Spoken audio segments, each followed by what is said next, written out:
साथियों, आज भी करंट अफेयर्स की स्पेशल क्लास में हम आपसे 11 प्रश्नों की अच्छी चर्चा करेंगे। प्रयास करेंगे आपको सारे क्वेश्चंस इसी क्लास में याद हो जाए। और वीडियो ज़्यादा लंबा नहीं है, वीडियो एवरेज टाइम का है।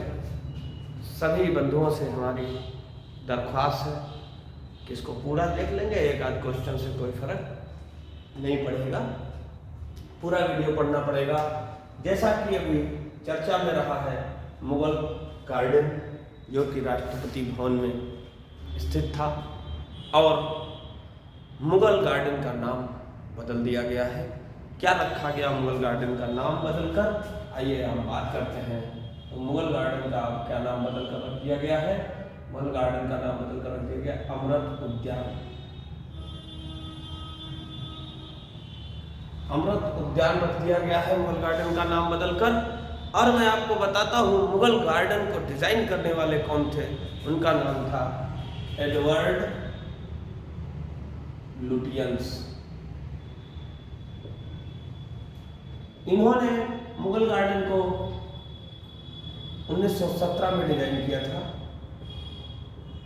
1917 में डिजाइन किया था और आपको बताते चले 1928 और 1929 के बीच में जो है पहला पौधा लगाया गया था।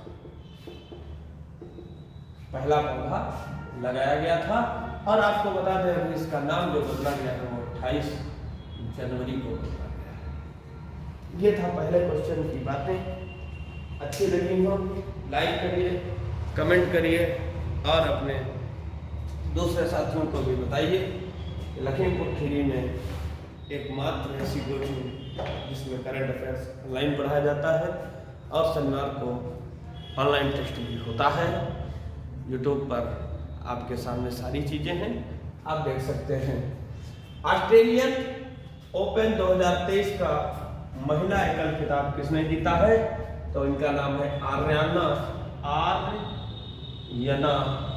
और सबलेंका। ये इनका पूरा नाम है आर्यना सबलेंका और ये बेलारूस की रहने वाली है। ये बेलारूस की रहने वाली। इतनी बात आप इनके बारे में याद रखेंगे। बहुत अच्छा, बढ़िया है साथियों। पढ़िए, मन से पढ़िए, कॉपी पेन लेकर नोट करिए। और हम बात करते हैं अब एनडीएमसी द्वारा किसे ब्रांड एम्बेसडर बनाया गया, इसकी बात करते हैं। तो थोड़ा सा पानी लगा के बैठाते हैं तो ये अच्छे से सूख जाएगा। एनडीएमसी द्वारा किसे ब्रांड एम्बेसडर बनाया गया? सबसे पहले हम जानते हैं एनडीएमसी का फुल फॉर्म क्या है। एनडीएमसी का फुल फॉर्म क्या है? तो एनडीएमसी का फुल फॉर्म है नेशनल मिनरल। एनडीएमसी का फुल फॉर्म क्या है? नेशनल मिनरल डेवलपमेंट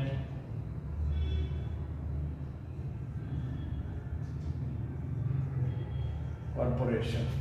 ये एनडीएमसी का फुल फॉर्म।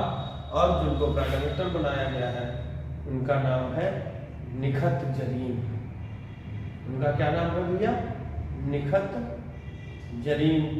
राष्ट्रमंडल खेलों में इन्होंने गोल्ड मेडल हासिल किया है और इनका जन्म हुआ था 14 जनवरी 1986 को।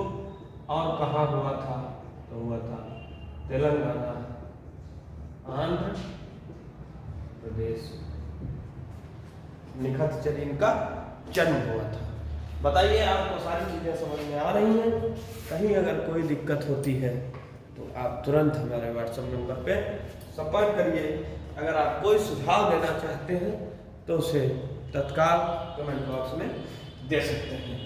29 से 31 जनवरी तक भारत की यात्रा पर कौन आए हैं? 29 से 31 जनवरी तक भारत की यात्रा पर कौन आए हैं? क्वेश्चन बहुत इंपॉर्टेंट है, मोस्ट इंपॉर्टेंट प्रश्न है, इसलिए हम बहुत आराम से पढ़ेंगे कि संयुक्त राष्ट्र महासभा के अध्यक्ष, दोस्तों बात को बहुत आराम से समझेंगे।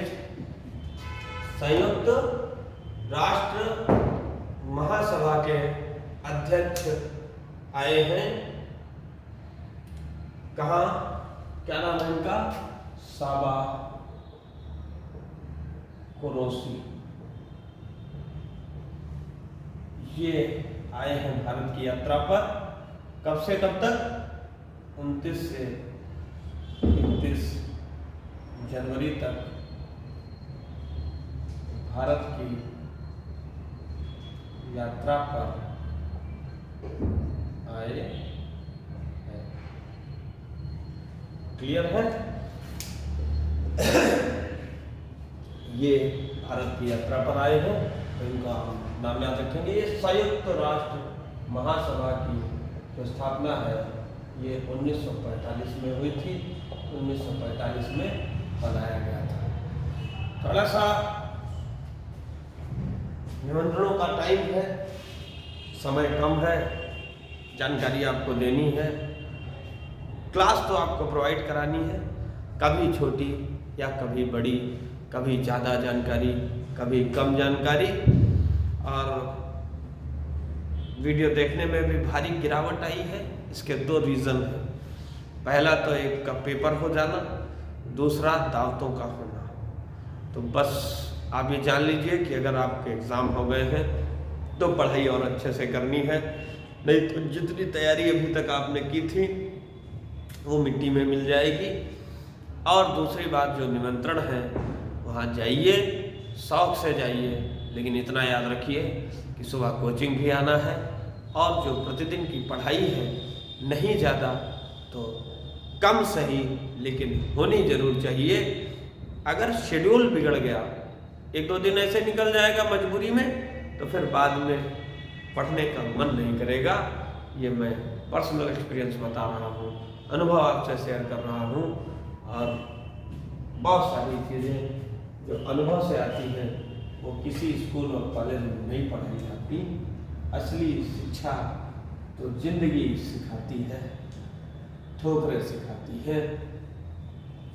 अगर ठोकर खा के आए हैं तो हमारी भी बातें आपको समझ में आएंगी। और जिस पर बीतता नहीं है फिर वो जानता भी नहीं। सावन के अंधे को सब हरा ही हरा दिखता है। तो सावन के अंधे मत बनिए भाई साहब। जैसी परिस्थिति है उस परिस्थिति से लड़िए, जूझिए, कुछ भी करिए, लेकिन पढ़ाई मत रोकिए। भारत की पहली इंट्रानोजल कोविड वैक्सीन का नाम क्या है? INCOVAC। ये वैक्सीन का नाम है पहली इंट्रानोजल वैक्सीन। पहली इंट्रानोजल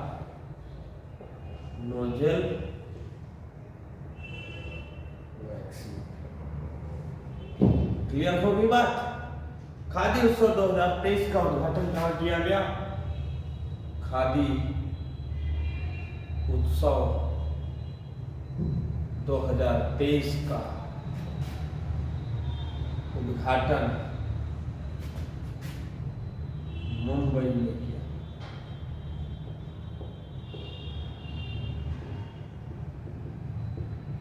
कहाँ किया गया भाई साहब?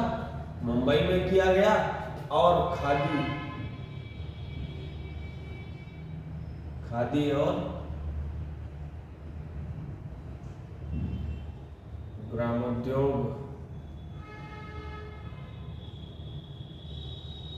आयोग के अध्यक्ष कौन है? ये है मनोज खादी ग्रामोद्योग कहाँ बनाया जाएगा, कब से कब तक बनाया जाएगा, तो ये 27 जनवरी से 24 फरवरी 2023 तक बनाया जाएगा, मुख्यालय मुंबई में। अगर आपको अच्छा लगा हो, आज देखिए थोड़ा सा जाना है, सामाजिक कार्य भी रहते हैं पढ़ाई के साथ साथ, कुछ सामाजिक कार्य भी होते हैं जिन्हें भी हमको पूरा करना है, क्योंकि हम यहाँ पर अकेले हैं। इस वजह से भैया जाएंगे नहीं किसी के यहाँ, तो कोई आएगा नहीं हमारे यहाँ। इन सब बातों को नज़र में रखते हुए वीडियो छोटी हो सकती है, बट करंट अफेयर्स आपको पूरा मिलेगा, इससे आप बिल्कुल निश्चिंत रहिए। अगले प्रश्न की ओर यदि चले तो सी फीड्स द वर्ल्ड कार्यक्रम किसके द्वारा शुरू किया गया?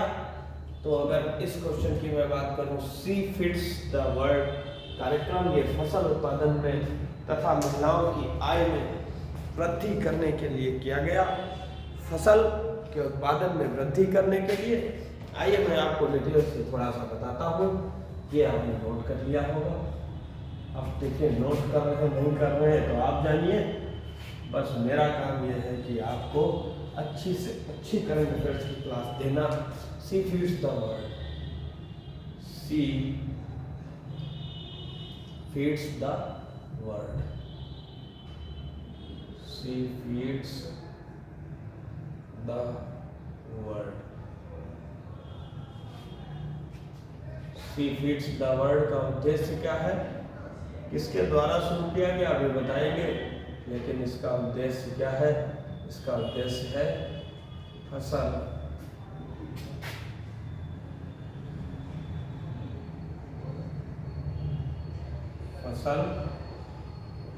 उत्पादन में वृद्धि करना इसका मुख्य उद्देश्य है। सर्वप्रथम कहाँ लागू किया गया? तो सर्वप्रथम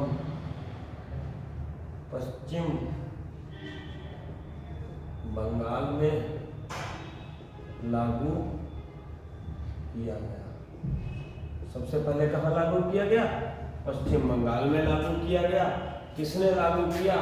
उसका नाम है पेप्सिको तथा केयर ने इस कार्यक्रम को लागू किया। सारी जानकारी हमने आपको बता दी है। अगर आपको अच्छी लगी हो तो आप जरूर पढ़िएगा, कोई दिक्कत इसमें नहीं होगी। एरो इंडिया शो 2023 का आयोजन कहाँ किया जाएगा? एरो इंडिया शो 2023 का आयोजन कहाँ किया जाएगा? तो ये आयोजन कहाँ किया जाएगा? एरो इंडिया शो 2023 का आयोजन कहाँ किया जाएगा? बंगलुरु में। बंगलुरु में किया जाएगा और ये लंका वायु स्टेशन से किया गया। क्लियर? आगे की बात करता हूँ। तीसरा, Interpol young global police leaders program कहाँ शुरू किया गया है? ये शुरू किया गया है भाई साहब नई दिल्ली में। ये कहाँ शुरू किया गया है? नई दिल्ली में। 25 जनवरी से लेकर 2 फरवरी तक ये चलेगा। 25 जनवरी से लेकर 2 फरवरी तक चलेगा। बस बात यही है कि इधर उधर लिखते हैं तो उन पर लोग कहते हैं कि सर समझ में नहीं आया, आपने क्या इधर लिख दिया, क्या उधर लिख दिया। तो भाई उनके लिए अच्छे से लिखना पड़ता है। ऊपर में सब समझ जाते हैं। चलिए लिखते हैं 25 जनवरी से 2 फरवरी तक। तीसरा, इंटरपोल यंग ग्लोबल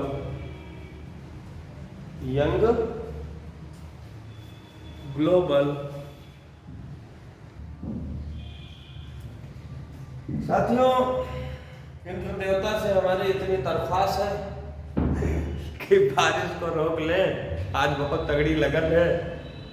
बेचारे शादियां बार बार थोड़ी होती हैं, बहुत लोगों की तो पहली शादी होगी, तो इसलिए जो है बारिश होगी तो फिर मजा नहीं आएगा भाई। तो अब हम क्या कर सकते हैं, ईश्वर से प्रार्थना ही कर सकते हैं, और तो अपने हाथ में कुछ है नहीं। तो इसलिए देखिए कुछ बारिश हल्की हो गई है। ईश्वर से ऐसी मेरी प्रार्थना है कि भाई बारिश ना हो, 11-12 बजे के बाद हो भी जाएगी, तब भी सब्जी पूरी पर कोई फर्क नहीं पड़ेगा। लेकिन अगर अभी हो गई तो भाई साहब उन लोगों का क्या होगा जो दावत के सहारे 2 दिन से भूखे बैठे हैं। तो आइए हम शुरुआत करते हैं। तीसरा Interpol young global police leaders program. दोस्तों और भी चीजें बतानी ना। पुलिस लीडर्स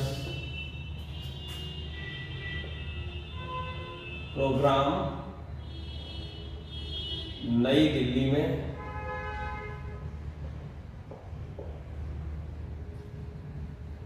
शुरू